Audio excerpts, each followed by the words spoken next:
नमस्कार दोस्तों। आज हम जिस किताब के बारे में बात करने वाले हैं वह केवल पैसों को जोड़ने या बचाने की किताब नहीं है, बल्कि यह उस डर, उस तनाव और उस उलझन की कहानी है जिसे लगभग हर आम इंसान रोज अपने भीतर महसूस करता है। यह किताब हमें एक ऐसी जिंदगी की तस्वीर दिखाती है जहां सुबह हमारी नींद किसी अलार्म की कर्कश आवाज से नहीं टूटती, जहां ऑफिस पहुंचने की हड़बड़ी नहीं होती, बॉस की डांट का डर नहीं सताता और बैंक बैलेंस देखने से पहले दिल की धड़कन तेज नहीं होती।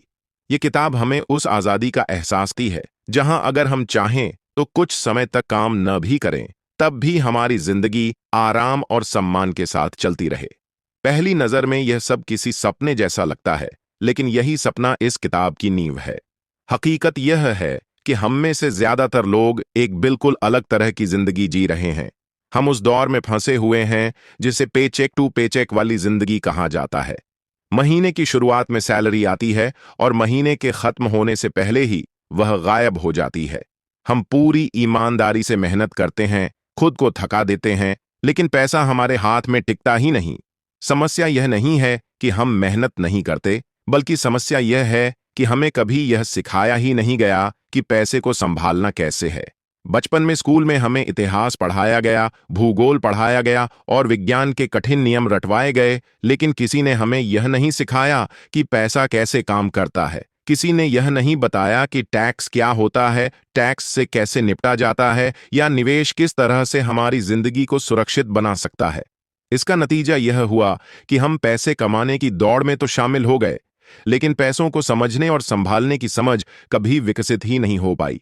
आज जिस किताब की हम चर्चा कर रहे हैं उसका नाम है मनी हनी। इस किताब का नाम सुनते ही यह साफ हो जाता है कि यहाँ पैसों की बात किसी भारी भरकम और डरावनी भाषा में नहीं की जाएगी। इस किताब का मकसद फाइनेंस को आसान, सरल और मीठा बनाना है। लेखिका का साफ मानना है कि पैसा कोई रॉकेट साइंस नहीं है, लेकिन समाज ने इसे जानबूझकर इतना जटिल बना दिया है कि आम इंसान इससे दूरी बना लेता है। और जब दूरी बन जाती है तो पैसा कभी हमारे नियंत्रण में नहीं आ पाता।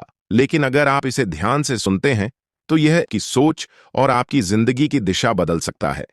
ये कोई बोरिंग फाइनेंस लेक्चर नहीं है।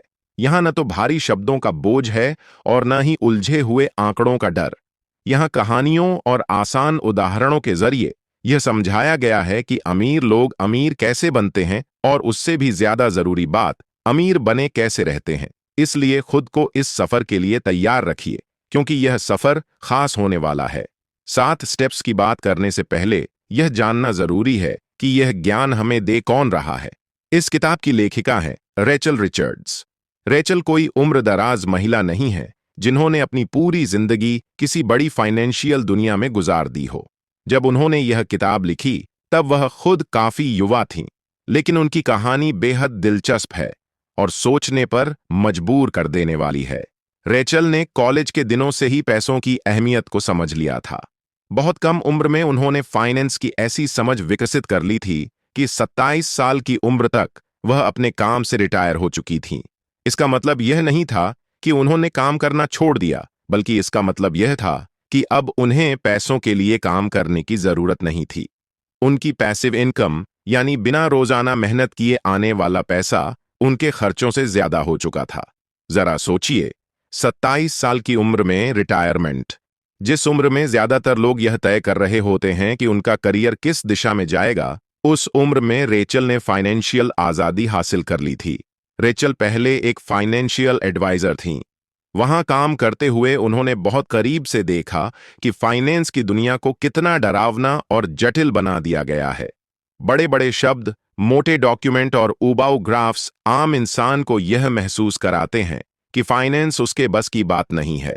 यहीं से रेचल के मन में यह विचार पैदा हुआ कि क्यों न फाइनेंस को इतना आसान बना दिया जाए कि कोई भी इंसान इसे समझ सके। उन्होंने चाहा कि पैसा लोगों के लिए डर की वजह न बने, बल्कि ताकत बने। इसी सोच से मनी हनी किताब का जन्म हुआ। रेचल का मानना है कि फाइनेंस न तो बोरिंग होना चाहिए और न ही डरावना। यह हनी की तरह मीठा, सरल और अपनाने लायक होना चाहिए। इस किताब का मकसद यही है कि हर उम्र का इंसान, चाहे वह लड़की हो या लड़का, बिना किसी खास डिग्री के भी अपने पैसों को समझ सके और अपने फाइनेंशियल फैसलों पर खुद का नियंत्रण बना सके। आज की इस बुक समरी में हम उसी सोच और उसी नजरिए को समझने की कोशिश कर रहे हैं जिसने रेचल को अपनी नौकरी छोड़ने, अपने फाइनेंस को कंट्रोल करने और एक ऐसी जिंदगी बनाने की ताकत दी जहां पैसा उनके लिए काम करता है, न कि वह पैसे के लिए। स्टेप्स की शुरुआत करने से पहले इस किताब की एक बहुत बड़ी गलतफहमी को समझना और दूर करना जरूरी है। जब हम अमीर होने की बात करते हैं तो ज्यादातर लोगों के दिमाग में एक ही तस्वीर बनती है, एक बड़ी गाड़ी, एक आलीशान बंगला, महंगे कपड़े और दिखावे से भरी जिंदगी। लेकिन रेचल रिचर्ड्स और दुनिया के समझदार निवेशकों के अनुसार अमीर होने का असली मतलब यह बिल्कुल नहीं है। उनके अनुसार अमीरी का सही अर्थ है फाइनेंशियल फ्रीडम, यानी आर्थिक आजादी। आर्थिक आजादी का मतलब यह नहीं है कि आपके पास बेहिसाब दौलत हो या आप अरबपति बन जाएं। इसका मतलब बहुत सीधा और साफ है। जिस दिन आपकी पैसिव इनकम, यानी बिना रोज काम किए आने वाला पैसा, आपके महीने के खर्चों से ज्यादा हो जाए, उस दिन आप आजाद हैं। उस दिन के बाद पैसा आपकी जिंदगी को कंट्रोल नहीं करता, बल्कि आप अपने पैसों को कंट्रोल करते हैं। इसे किताब में एक बहुत ही आसान उदाहरण से समझाया गया है। मान लीजिए एक व्यक्ति है जिसका नाम राहुल है। राहुल के महीने के सारे खर्च मिलाकर लगभग 50,000 रुपए बनते हैं। अब राहुल को आजाद होने के लिए करोड़ों रुपए जमा करने की जरूरत नहीं है। उसे बस एक ऐसा सिस्टम बनाना है जिससे उसे हर महीने बिना नौकरी किए 50,000 से थोड़ा ज्यादा पैसा मिलता रहे। जिस दिन ऐसा हो गया, उसी दिन राहुल रिटायर हो सकता है। फिर इसमें उम्र कोई मायने नहीं रखती, चाहे राहुल 30 साल का हो या 60 साल का। रेचल इस बात पर खास जोर देती हैं कि रिटायरमेंट कोई उम्र नहीं होती। समाज ने हमें यह सिखा दिया है कि रिटायरमेंट 60 या 65 साल में होती है, लेकिन सच्चाई यह है कि रिटायरमेंट एक फाइनेंशियल नंबर होता है। जिस दिन आप उस नंबर तक पहुंच जाते हैं, उसी दिन आप रिटायर हो सकते हैं। इसीलिए इस किताब का मकसद सिर्फ यह नहीं है कि आप थोड़ा बहुत पैसा बचाना सीख लें।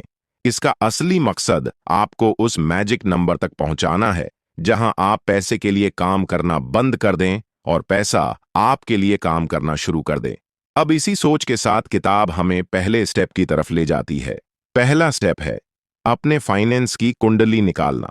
रेचल इसे डॉक्टर के उदाहरण से समझाती है। जब हम डॉक्टर के पास जाते हैं तो डॉक्टर सीधे दवा नहीं देता, वह पहले हमारा पूरा चेकअप करता है। वह देखता है कि बुखार कितना है, ब्लड प्रेशर कितना है। बीमारी को जाने बिना इलाज संभव नहीं है।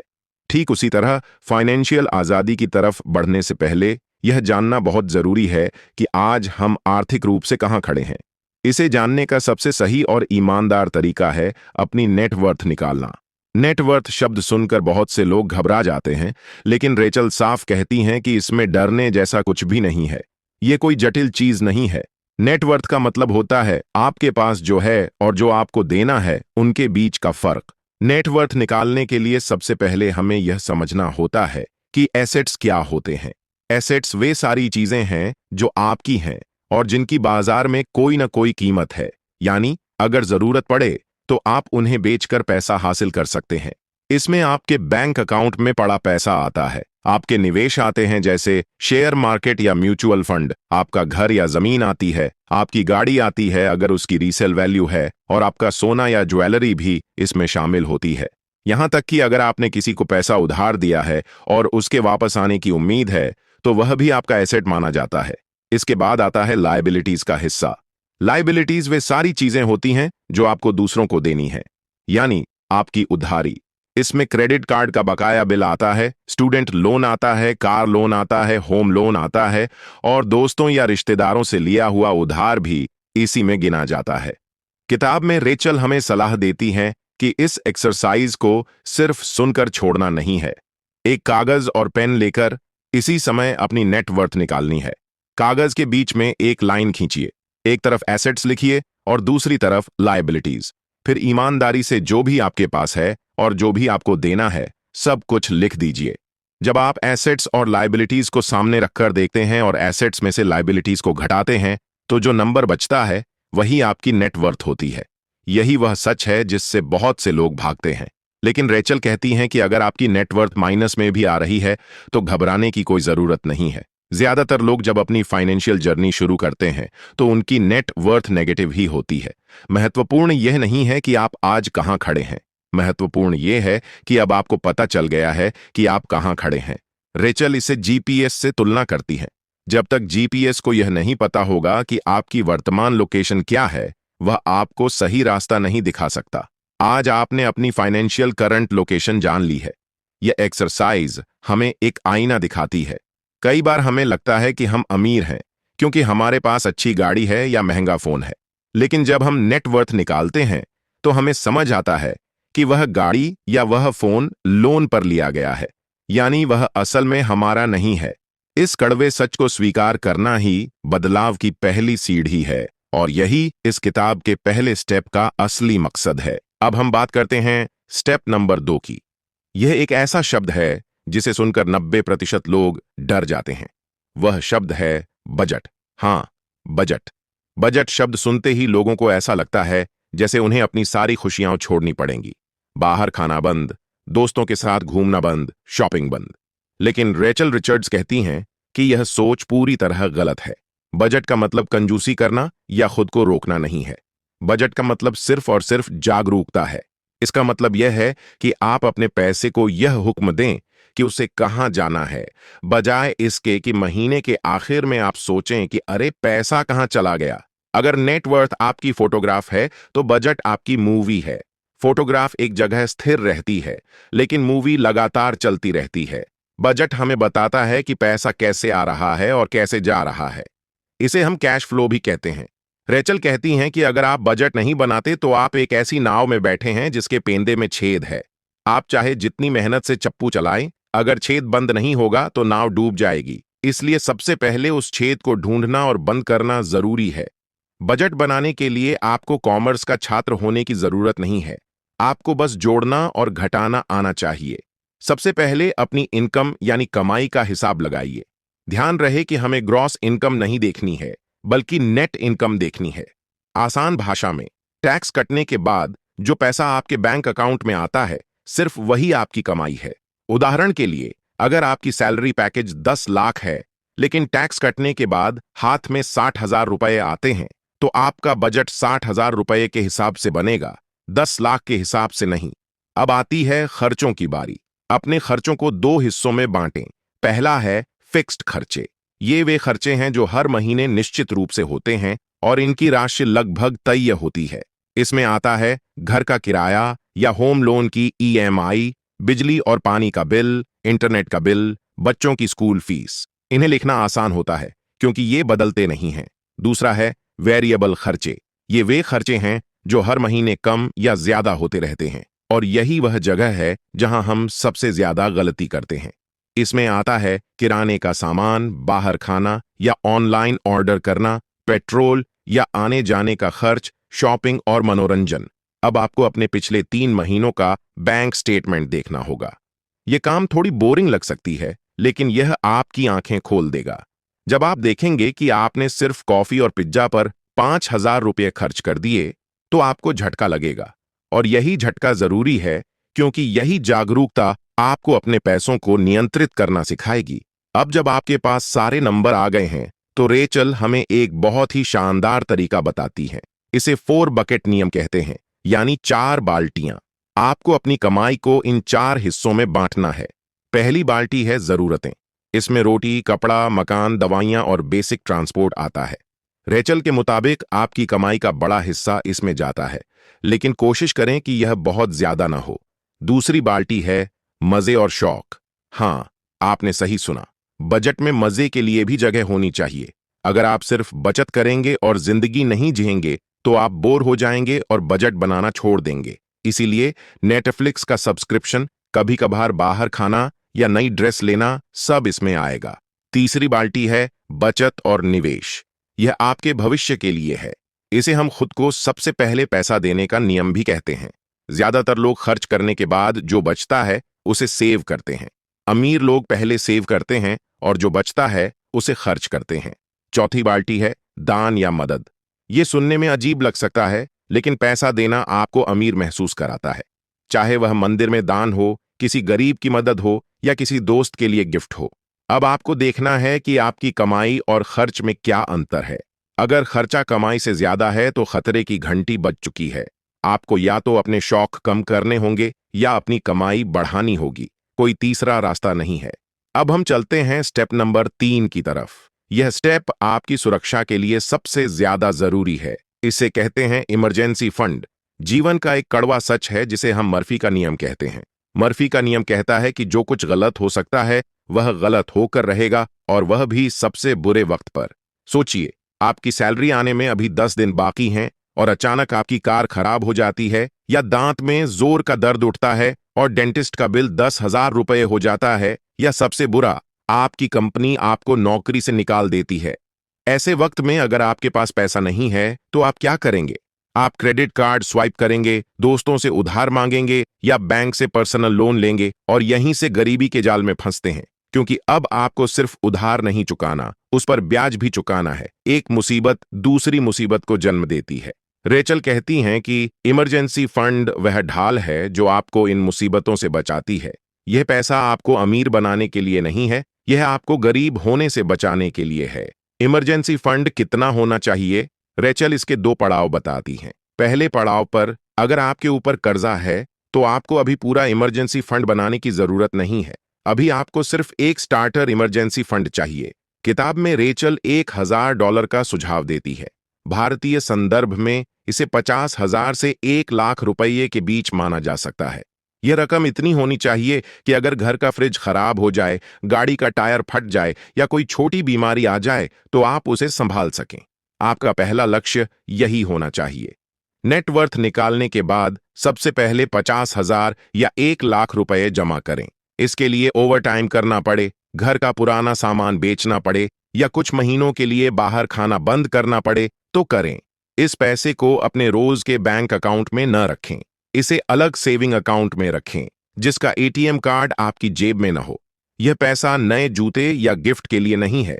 यह सिर्फ और सिर्फ तब इस्तेमाल होगा जब खून बहे, हड्डी टूटे या कोई भयानक मुसीबत आए। इसे इमरजेंसी फंड कहते हैं। जब आपके पास यह फंड होता है तो आपको रात को नींद अच्छी आती है। आपको पता होता है कि अगर कल कुछ बुरा हुआ तो आप उसे संभाल लेंगे। यही आत्मविश्वास आपको अमीर बनने की राह पर आगे बढ़ाता है।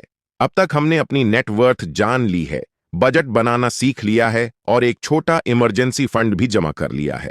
अब हम उस राक्षस का सामना करने जा रहे हैं जो आपकी अमीरी के सपने को खा रहा है। वह राक्षस है कर्ज। स्टेप नंबर 4 है अपने कर्ज को खत्म करना। लेखिका रेचल रिचर्ड्स कहती हैं कि कर्ज एक दीमक की तरह है। बाहर से सब कुछ ठीक दिखता है, आप अच्छे कपड़े पहनते हैं, अच्छी गाड़ी चलाते हैं, लेकिन अंदर ही अंदर यह कर्ज आपकी फाइनेंशियल नींव को खोखला कर रहा होता है। सोचिए, आप मेहनत करते हैं, पसीना बहाते हैं, और जब सैलरी आती है तो उसका एक बड़ा हिस्सा बैंक को ब्याज के रूप में चला जाता है। यह ऐसा है जैसे आप एक बाल्टी में पानी भर रहे हैं, लेकिन उस बाल्टी के नीचे बड़ा छेद है। जब तक आप छेद बंद नहीं करेंगे, बाल्टी कभी नहीं भरेगी। कर्ज 2 प्रकार के होते हैं। पहला, अच्छा कर्ज, और दूसरा, बुरा कर्ज। अच्छा कर्ज वह है जो आपकी जेब में पैसा डालता है, जैसे घर खरीदने के लिए लिया गया लोन या बिजनेस लोन। बुरा कर्ज वह है जो आपकी जेब से पैसा निकालता है, जैसे क्रेडिट कार्ड का बिल, पर्सनल लोन या कार लोन। इस स्टेप में हमारा पूरा फोकस इन बुरे कर्जों को खत्म करने पर है। जब तक आपके सिर पर हाई इंटरेस्ट वाला कर्ज है, तब तक निवेश करने का कोई फायदा नहीं है। अगर आपको क्रेडिट कार्ड पर 20% ब्याज देना पड़ रहा है और निवेश से आपको 10% का मुनाफा मिल रहा है, तो भी आप घाटे में हैं। इसलिए पहले गड्ढा भरना होगा, उसके बाद ही इमारत खड़ी होगी। अब सवाल यह है कि इस पहाड़ जैसे कर्ज को खत्म कैसे करें। रेचल इसके लिए 2 प्रसिद्ध तरीके बताती हैं। पहला तरीका है डेट स्नोबॉल मेथड, यानी कर्ज का बर्फ का गोला। यह तरीका गणित पर कम और इंसान के मनोविज्ञान पर ज्यादा काम करता है। इसमें आपको सबसे पहले अपने सारे कर्जों की लिस्ट बनानी है। ध्यान दें कि यह लिस्ट ब्याज दर के हिसाब से नहीं, बल्कि रकम के हिसाब से बनानी है। सबसे छोटे कर्ज को ऊपर और सबसे बड़े कर्ज को नीचे लिखें। उदाहरण के लिए मान लीजिए आपके पास 3 कर्ज हैं। पहला, दोस्त का 5,000 रुपये का उधार। दूसरा, 50,000 रुपये का क्रेडिट कार्ड बिल। और तीसरा, 3 लाख रुपये का कार लोन। स्नोबॉल मेथड कहता है कि आप ब्याज की चिंता छोड़ दें और सबसे पहले उस 5,000 वाले कर्ज पर हमला करें। अपनी सारी ताकत और अतिरिक्त सेविंग उसी कर्ज को चुकाने में लगा दें। बाकी दोनों कर्जों की सिर्फ न्यूनतम किस्त भरते रहें। जैसे ही आप वह 5,000 चुका देंगे, वह कर्ज आपकी लिस्ट से कट जाएगा। आपको एक जीत का एहसास होगा और लगेगा कि हाँ, मैं यह कर सकता हूं। यह जीत आपके अंदर डोपामाइन रिलीज करेगी। अब आप उस 5,000 वाली रकम को अगले कर्ज यानी क्रेडिट कार्ड के बिल में जोड़ देंगे। अब क्रेडिट कार्ड पर ज्यादा पैसा भरेंगे। जब वह भी खत्म हो जाएगा तो आप और ताकत के साथ कार लोन पर टूट पड़ेंगे। जैसे बर्फ का गोला लुढ़कते हुए बड़ा होता जाता है, वैसे ही आपकी कर्ज चुकाने की रफ्तार बढ़ती जाएगी। यह तरीका उन लोगों के लिए बेहतरीन है जिन्हें मोटिवेशन की जरूरत होती है। दूसरा तरीका है डेट एवलांच मेथड। यह तरीका उन लोगों के लिए है जो दिल से नहीं, दिमाग और गणित से सोचते हैं। इसमें आप अपने कर्जों की लिस्ट ब्याज दर के हिसाब से बनाते हैं। जिस कर्ज पर सबसे ज्यादा ब्याज लगता है उसे सबसे ऊपर रखें और जिस पर सबसे कम ब्याज है उसे सबसे नीचे। उदाहरण के लिए मान लीजिए आपके क्रेडिट कार्ड पर 24% ब्याज लग रहा है और आपके पर्सनल लोन पर 12%। भले ही क्रेडिट कार्ड का बिल छोटा हो या बड़ा, एवलांच मेथड कहता है कि सबसे पहले क्रेडिट कार्ड को खत्म करें क्योंकि यह आपको सबसे ज्यादा महंगा पड़ रहा है। गणित के हिसाब से यह तरीका सही है क्योंकि इसमें आप बैंक को कम से कम ब्याज देते हैं और आपका पैसा बचता है। लेकिन इसमें दिक्कत यह है कि अगर सबसे ज्यादा ब्याज वाला कर्ज बहुत बड़ा है तो उसे चुकाने में लंबा समय लग सकता है और इतने लंबे समय तक बिना किसी जीत के मोटिवेशन बनाए रखना मुश्किल हो सकता है। तो आपको कौन सा तरीका चुनना चाहिए? रेचल कहती हैं, इससे कोई फर्क नहीं पड़ता। सबसे जरूरी है कि आप कोई एक तरीका चुनें और आज ही शुरू करें। चाहे डेट स्नोबॉल हो या डेट एवलांच, मकसद एक ही है, कर्ज मुक्त जीवन। तो अब बारी है एक्शन की। यह वह समय है जब आपको थोड़े समय के लिए अपनी जिंदगी में कंजूस बनना पड़ेगा। रेचल इसे हसल मोड कहती हैं। आपको अपनी इनकम और खर्चों के बीच का अंतर बढ़ाना होगा। यह कैसे होगा? दो ही रास्ते हैं, या तो खर्चा कम करो या कमाई बढ़ाओ। खर्चा कम करने के लिए अपने घर में देखें, क्या ऐसी चीजें हैं जिनकी आपको जरूरत नहीं है? पुराने कपड़े, पुराना फर्नीचर या वह गिटार जो आप कभी नहीं बजाते, उन्हें बेच दें। ऑनलाइन प्लेटफॉर्म पर डालें। वहां से जो भी पैसा आए उसे सीधे कर्ज पर लगाएं। बाहर खाना बंद कर दें। नेटफ्लिक्स या अन्य सब्सक्रिप्शन कुछ महीनों के लिए कैंसिल कर दें। यह हमेशा के लिए नहीं है, बस तब तक जब तक आप कर्ज से बाहर नहीं आ जाते। दूसरी तरफ कमाई बढ़ाने की कोशिश करें। क्या आप ऑफिस में ओवरटाइम कर सकते हैं? क्या आप फ्रीलांसिंग कर सकते हैं? क्या आप ट्यूशन पढ़ा सकते हैं? आज के डिजिटल जमाने में साइड इनकम करना आसान है। हर एक अतिरिक्त रुपया जो आप कमाएं उसे अपने कर्ज को खत्म करने में लगा दें। याद रखें, आप एक युद्ध लड़ रहे हैं और युद्ध में जीतने के लिए कुर्बानी देनी पड़ती है।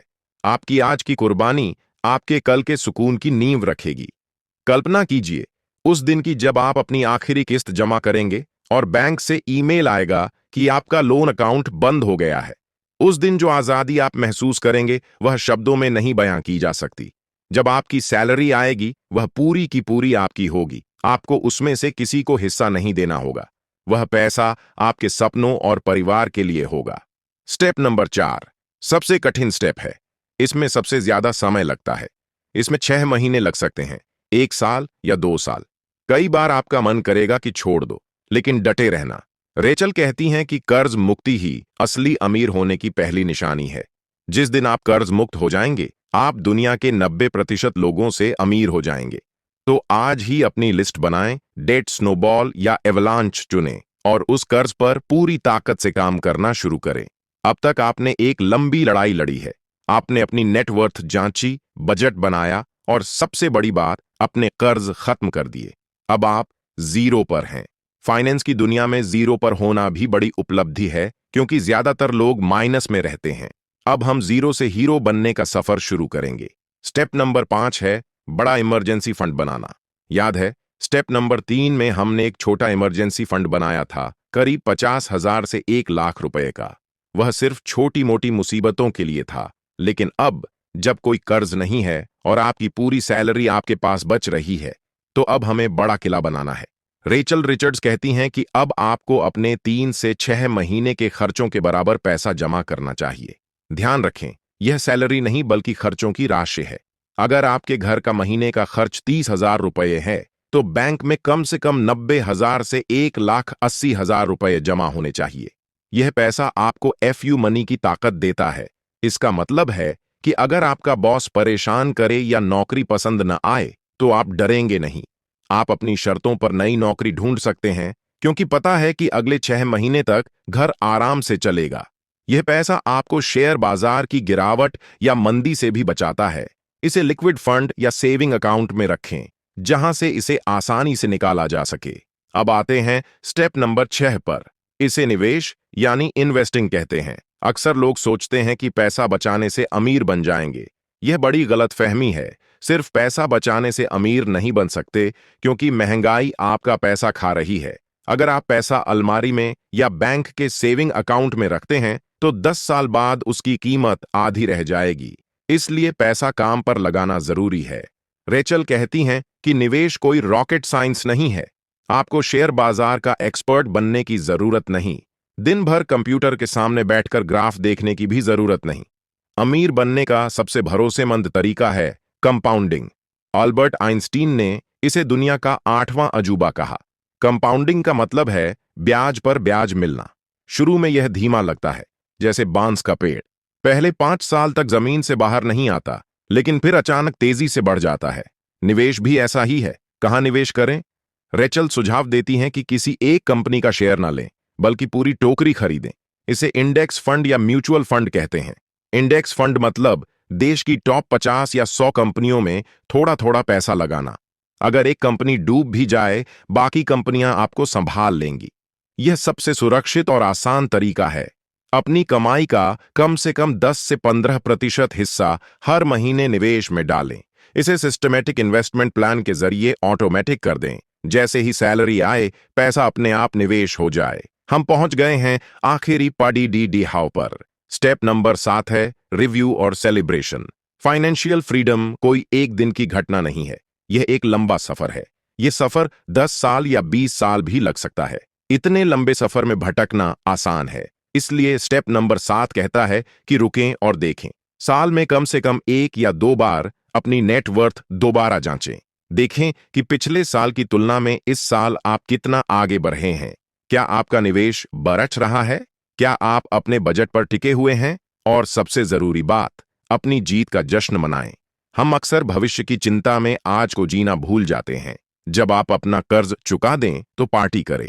जब आप अपना इमरजेंसी फंड पूरा कर लें, तो खुद को एक छोटा सा गिफ्ट दें।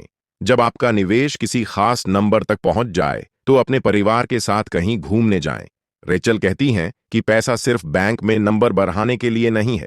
पैसा इसलिए है ताकि आप वह जिंदगी जी सकें जो आप जीना चाहते हैं। पैसा एक अच्छा नौकर है, लेकिन बहुत बुरा मालिक है। इसे अपना नौकर बनाकर रखें। तो दोस्तों, यह था मनी हनी का पूरा निचोड़। चलिए एक बार फिर से इन 7 जादुई स्टेप्स को दोहरा लेते हैं। स्टेप नंबर 1, अपनी नेटवर्थ निकालें और जानें कि आप कहां खाड़ी डीडी हैं। स्टेप नंबर 2, अपना बजट बनाएं और देखें कि पैसा कहां जा रहा है।